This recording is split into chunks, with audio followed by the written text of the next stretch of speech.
उनकी शादी यही होती है। वाओ, मैं तो ऑलरेडी खुद को दुल्हन की ड्रेस में इमेजिन कर पा रही हूँ। नकुल, हमारी शादी यही होगी। Of course darling. आपकी मम्मी ने ये वेन्यू कुछ दिन पहले ही सिलेक्ट की थी। आप इस कॉन्ट्रैक्ट को साइन करके कंफर्म कर दीजिए। जल्दी से कॉन्ट्रैक्ट साइन कर लेते हैं, वरना वेन्यू बुक हो जाएगा। 1 मिनट।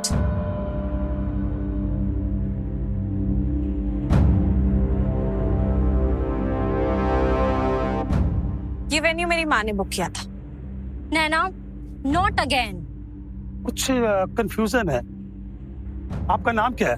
मेरा नाम नैना है। ये वेन्यू मेरी माँ मनीषा ने बुक किया है और उन्होंने पूरा डिपॉजिट कैश में पे किया है। हम बुकिंग कंप्लीट करने आए। ओ हाँ, मनीषा जी का फोन आया था। उन्होंने कहा था कि मैं अपनी बेटी और फैंसी को भेजूंगी कॉन्ट्रैक्ट साइन करने के लिए, पर मुझे लगा ये लोग उन्हीं की देन है, उन्होंने ही भेजे हैं। इससे कोई फर्क नहीं पड़ता क्योंकि मैंने ऑलरेडी पेपर साइन कर दिए हैं। सॉरी मैम, ये नहीं हो सकता क्योंकि इन्होंने पहले वेन्यू बुक कर रखा है। एक्सक्यूज मी, तुम्हारी प्रॉब्लम क्या है? हम इस वेन्यू का डबल पैसा देने को तैयार हैं। हम इस वेन्यू का डबल पैसा देने को तैयार हैं। वेल, अगर ऐसा है तो सॉरी नैना जी, ये वेन्यू बुक हो चुका है और आपके पैसे 2 दिन बाद आपको मिल जाएंगे। आप ऐसा नहीं कर सकते। हम 2 दिन में वेन्यू कहाँ से ढूंढेंगे? और दिवाली के महीने में तो हर जगह बुकिंग हो रखी है। चिंता मत करो नैना, हम कुछ ना कुछ कर ही लेंगे।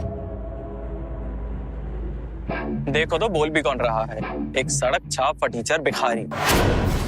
और तुम क्या देख लोगे? तुम्हारे पास है ही क्या दिखाने को? एग्जैक्टली। मेरी मानो तो तुम लोग डंपिंग ग्राउंड में जाकर शादी कर लो, वहीं घर बसा लेना।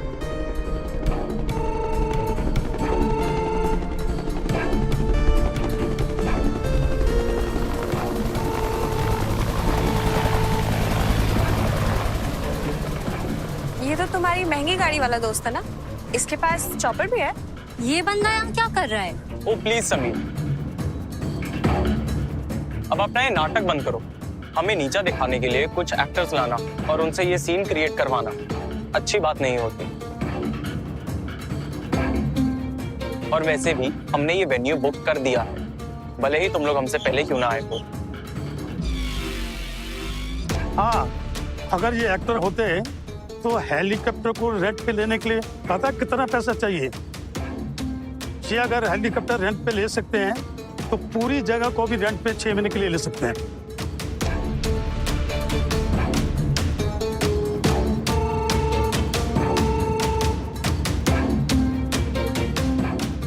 आदित्य, यस, हमने ये पूरी प्रॉपर्टी खरीद ली है। हमने ये पूरी प्रॉपर्टी खरीद ली है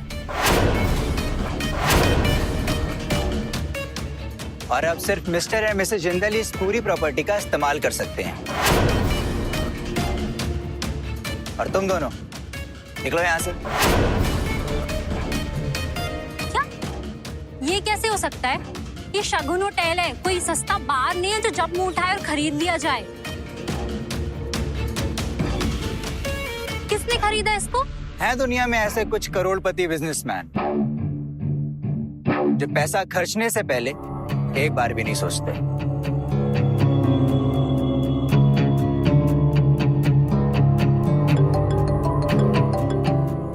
हमारा होटल किसी ने खरीद लिया है, देख लेना। ठीक है, मैं उसको संभाल लूंगा। Damn it! ये कैसे हो सकता है? सिक्योरिटी, इन दोनों को यहाँ से बाहर फेंको। नैना, दिस इज नॉट फेयर। इसका जवाब तो मैं तुम्हें दूंगी।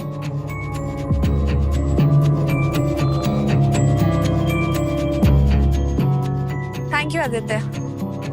मुझे पता था कि तुम अमीर हो, लेकिन मुझे ये नहीं पता था कि तुम इतने अमीर हो कि ये प्रॉपर्टी खरीद लोगे। ऐसी कोई बात नहीं है, वो तो मैं बस एक second.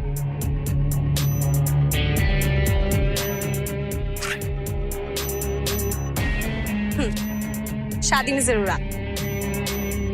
Thank you so much. जरूर आऊंगा। वैसे भी मैं ही तो सारी प्लानिंग कर रहा हूँ।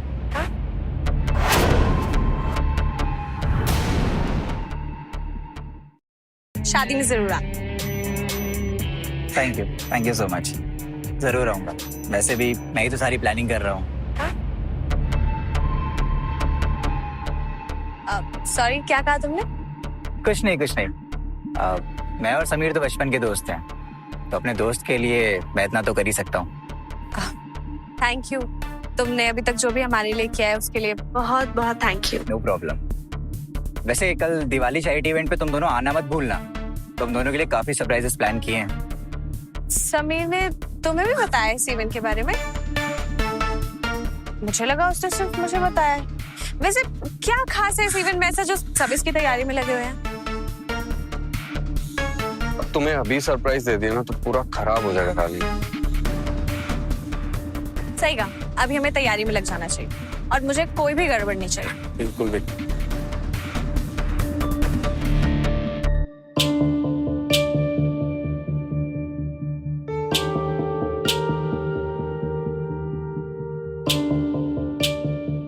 ऐसा कैसे हो सकता है नकुल? वो लोग हमेशा लकीली बच कैसे जाते हैं?